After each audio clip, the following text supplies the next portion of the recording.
The Northwestern Railway had just been formed. The expansive line, reaching from Vickerstown to the end at Tidmouth, was going through a tough few years. The line's first 2 engines were too small to handle the workload. As such, the board of directors had brought many more engines on loan from other railways to help.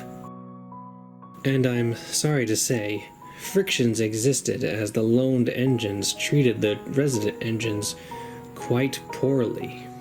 Oi you, take me coaches and up to it. Hop to it yourself. I'm getting this train ready. Thomas scoffed. Typical little shunter. No sense of duty. Late again! I thought you were supposed to be an express engine. Another engine wheeshed as Edward clanked into the station. Don't blame me. It was a faulty signal. Edward huffed, out of breath. Of course, it's always something else. You wouldn't have this kind of mess on the GER if the board of directors had any sense of progress. They'd allow head office to oversee everything. Another engine was a large Clawton from the LNWR. This engine had glistening red paint with black side plates. This engine, named Afton, was more picky about the kinds of coaches he was given. He saw all the old single-axle Victorian rolling stock as relics. Like the other visiting engines, he was absolutely appalled at the idea of pulling goods trains, because to see a grand engine such as him doing so was an insult. One morning, Afton huffed into the station. He was to be pulling the local stopping service today. But as he neared the station, he hissed angrily as he saw the coaches he'd been given. He was given the small single-axle coaches. While they were painted in the NWR cream and dark green, they were smaller and older than the bogie coaches given. What's this? I'm pulling this ghastly groaning train today? The indignity of it all! Just be happy you have a train to pull at all. Thomas hissed as he pushed the coaches up. I've had to hunt the yards for extra coaches. Then you can jolly well take these coaches away and bring me some proper coaches. I'm busy. Take them or leave them. Thomas huffed and hurried away into the yards before Afton could say anything more. Come on, old boy. Let's get this over with. Afton's driver sighed. The coaches groaned as Afton backed up to them. They had heard what Afton had called them and were not happy. "Who is this rude engine?" asked the lead coach. "An improper engine if he's pulling us," said another. "I'd rather be pulled by Edward or even Thomas.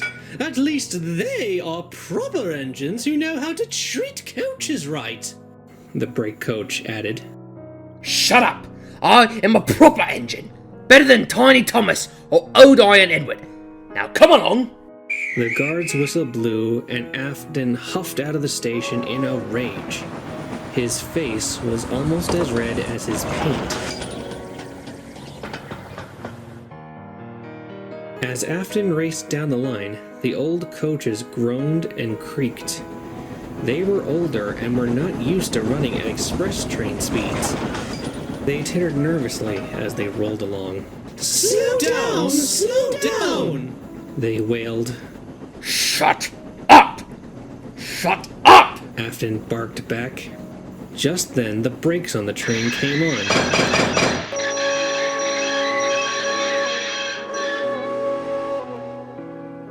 Afton stopped suddenly on the viaduct, grumbling dreadfully. An investigation of the coaches showed that the coach just behind the engine had a loose vacuum hose. While the crew set about fixing the problem, Afton fumed angrily. He thought the coaches were doing that on purpose, making him late. Eventually, the brakes came off and the train puffed away. When Afton arrived at the last station, the big red engine hissed mournfully as he moved around the yard to shunt his own coaches away. The coaches tittered grumpily as he did so. "At last, the journey is over," one said. "I felt like my windows were going to fall out," said another. "At least you two were further away from him than I was. I had to endure his groaning all the way here," said the lead coach. It would have been better if you'd not decided to hold me up, you rotten old antique. "What? You blame me for that? That was your fault." Pull the other one, you horrid thing. "It's not my fault you don't know how to pull coaches, you rotten red sausage." Afton quickly lost his temper. His boiler pressure shot up, and amid the hiss of his safety valve, there was a bang, and then a splintering crunch. Afton hadn't been paying attention when he'd entered the carriage sidings, and had run his coaches into the buffers hard. The buffers were bent and broken, but they were not the most damaged. That honor belonged to the coach behind Afton's tender. It was squashed between him and the second coach, crushed into a pile of splintered wood and bent metal. The other coaches shrieked in horror at the fate of their sister.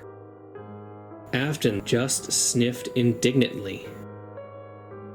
This is what you get for being weak, old antiques.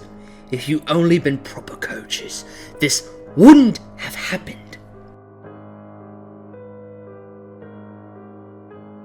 The directors were not happy with Afton's carelessness. One of them, a man named Topham Hatt, spoke the most severely. "If you were our engine, I'd send you away." Afton just sniffed. He didn't care at all. He watched as the broken coach was loaded into some trucks to be taken away. The other coaches were silent during the whole process. After a while, Afton just smirked and backed away to the sheds to rest. Afton's driver was assigned to another engine to learn how to properly handle coaches, and Afton himself was shut up in the shed for a few weeks before the directors allowed him to pull trains again. The other visiting engines were the only ones to show any sympathy for his careless handling. During his stay in the shed, a new train was offered by the Northwestern Railway. It was a late-night train that offered an express run to Tidmouth, called the Midnight Special. The bigger tender engines enjoyed the job immensely. The idea of a non-stop run from one end of the island to the other under the stars made them feel very important. Soon it was Afton's turn to pull the Midnight Special. About time I had a named train of my own to pull, and with proper coaches, and no less. The only thing better would be the express, he said loudly. The other engines just groaned. They ignored the big red engine's boasting until he left the shed. Afton puffed into the station, bubbling with excitement as he coupled up to the lead coach. He was so excited that he never looked back once at the rank of coaches he was pulling. No one noticed the coach closest to the engine didn't belong in the consist. It was painted cream and green, just like the express, but it was smaller and had no bogies, just 2 axles. It was filthier and didn't look like a coach belonging on a prestigious train such as the Midnight Special. The guard blew his whistle and the train set off. Over the sound of the engine puffing, there was a loud groaning noise that came from the lead coach. It sounded like it hadn't been oiled in a long time. Soon, the express passed under the signals and was gone in a cloud of steam.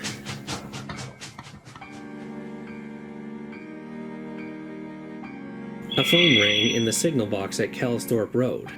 When the signalman answered it, it was a call from the signalman at Kildane. He wanted to know if the midnight special had passed through to check that the system was still operating. The Kelsthorpe signalman said he'd received a bell from the Crovansgate signal box a long time ago, but the express hadn't come yet. He checked his watch. The express was running half an hour behind.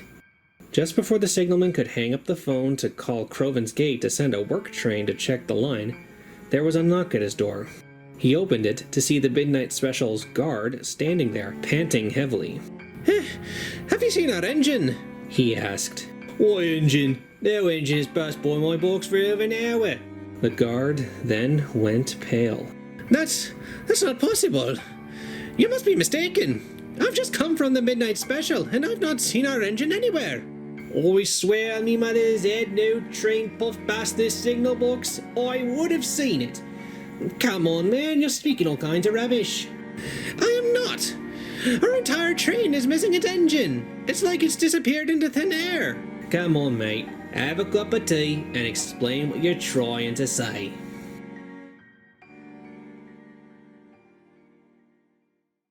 A works train was soon dispatched from Crovansgate.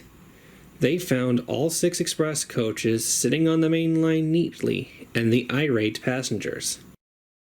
From passenger testimony, they said one moment the train was rolling along smoothly, then, after the tunnel, the train went slower and slower until the coaches ground to a halt. When they looked out the window to see what the problem was, they saw there was no engine at the front of their train. Workmen investigated the coaches for damage, but none was found. The coupling on the lead coach was intact. While the works engine pulled the train back to the station, the workmen searched up the line. Perhaps the engine had derailed somewhere before Kelsthorpe, and the guard just missed it. However, nothing. No trace of an engine, or even an accident, could be found. The engine crew was found the next morning, asleep on a bench at Crovansgate by a cleaner making the rounds before the first service of the day. When asked how they got there, they had no memory of what happened after their engine entered the tunnel. Just that, one minute they were entering the tunnel, and the next they were waking up on the platform. A massive search was held to look for the engine, but nothing could be found.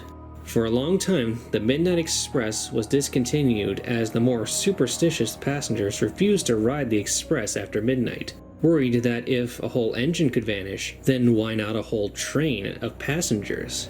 The mystery deepened when many of the passengers expressed concern for the people who might have gotten in the first coach.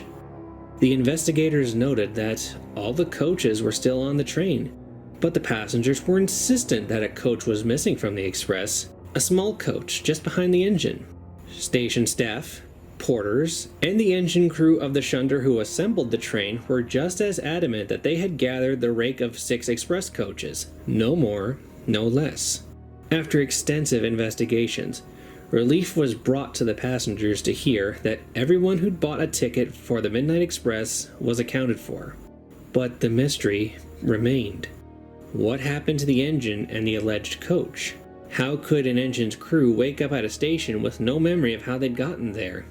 To this day, the file remains in the Vickerstown police files as unsolved.